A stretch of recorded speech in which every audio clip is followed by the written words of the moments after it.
नमस्कार दोस्तों, प्रवर्तन निदेशालय की टीम यानी ईडी ने नेशनल हेराल्ड केस में कांग्रेस के दो दिग्गज नेताओं के खिलाफ चार्जशीट दाखिल की है। ईडी ने लोकसभा में नेता प्रतिपक्ष राहुल गांधी, राज्यसभा सांसद सोनिया गांधी और ओवरसीज कांग्रेस के अध्यक्ष सैम पित्रोदा के खिलाफ आरोप पत्र दाखिल किया है। इस मामले में 25 अप्रैल को सुनवाई होगी। जैसे ही यह मुद्दा सामने आया, सियासी पारा चढ़ने लगा। कांग्रेस ने केंद्र सरकार पर बदले की भावना के तहत ऐसा करने का आरोप लगाया है। यही नहीं, बुधवार को देश भर में ईडी के दफ्तरों पर प्रदर्शन का भी ऐलान किया है। जिस तरह से पूरे मामले पर घमासान तेज हो रहा है, हर किसी के मन में सवाल उठ रहा है कि आखिर नेशनल हेराल्ड केस क्या है। जानिए पूरा मामला। यह मामला नेशनल हेराल्ड अखबार से जुड़ा है। साल 1938 में भारत के पहले प्रधानमंत्री जवाहरलाल नेहरू ने इसकी स्थापना की। अखबार का मालिकाना हक एसोसिएट जर्नल लिमिटेड यानी एजेएल के पास था, जो दो और अखबार छापती थी। ये अखबार थे हिंदी के, जिसमें हिंदी में नवजीवन और उर्दू में कौमी आवाज। 1956 में एजेएल को गैर व्यावसायिक कंपनी के तौर पर स्थापित किया गया और कंपनी एक्ट धारा 25 से कर मुक्त कर दिया गया। कंपनी धीरे धीरे घाटे में चली गई। कंपनी पर 90 करोड़ का कर्ज भी चढ़ा। इसी बीच साल 2008 में वित्तीय संकट के बाद इसे बंद करना पड़ा, जहां से इस विवाद की शुरुआत हुई। साल 2010 में यंग इंडियन नाम से एक और कंपनी बनाई गई, जिसका 76% शेयर सोनिया गांधी और राहुल गांधी यानी 38% इन दोनों के पास और बाकी का शेयर मोतीलाल बोरा और आस्कर फर्नांडिस के पास था। कांग्रेस पार्टी ने अपना 90 करोड़ का लोन नई कंपनी यंग इंडियन को ट्रांसफर कर दिया।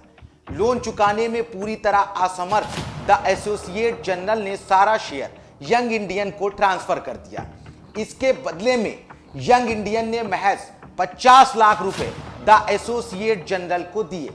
इसी को लेकर बीजेपी नेता सुब्रमण्यम स्वामी ने एक याचिका दायर की। आरोप लगाया कि यंग इंडियन प्राइवेट ने केवल 50 लाख रुपए में 90 करोड़ वसूलने का उपाय निकाला, जो नियमों के खिलाफ है। साल 2012 नवंबर महीने में सुब्रमण्यम स्वामी ने केस दर्ज कराया।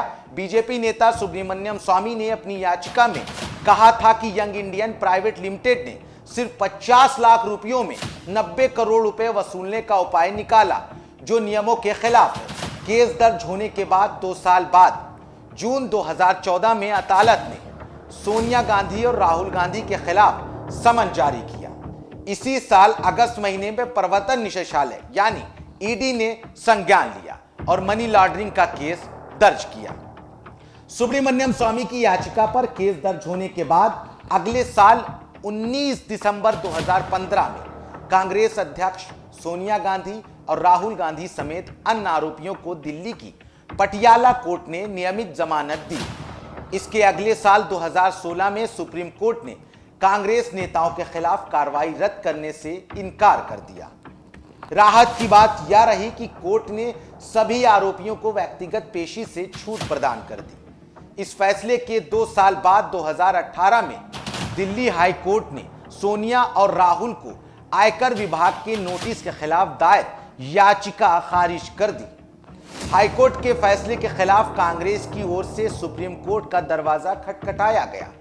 हाईकोर्ट के फैसले को चुनौती देने वाली याचिका को सुप्रीम कोर्ट ने खारिज कर दिया और कहा कि आयकर की जांच चलती रहेगी।